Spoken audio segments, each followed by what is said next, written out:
When you arrive at your healthcare provider's office, tell the receptionist you are a self-pay patient or that you are paying with a debit card.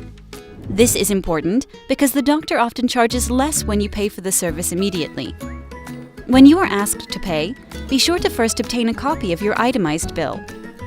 Verify that it includes all medical codes associated with your visit. Then use your Sidecar Health payment card to pay. Sidecar Health will automatically pay the estimated benefit and charge you the rest. You'll be notified of a new expense in the Sidecar Health app. Follow the simple steps in the app to upload a picture of the itemized bill, including the medical codes.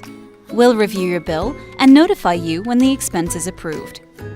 Any difference between the actual benefit amounts and the estimated benefit will be credited to your account. If the estimated benefit was more than the actual benefit amounts, you will be responsible for the difference. Note that if the cost is greater than your transaction limit, you'll have to get the expense pre-approved or pay upfront and get reimbursed.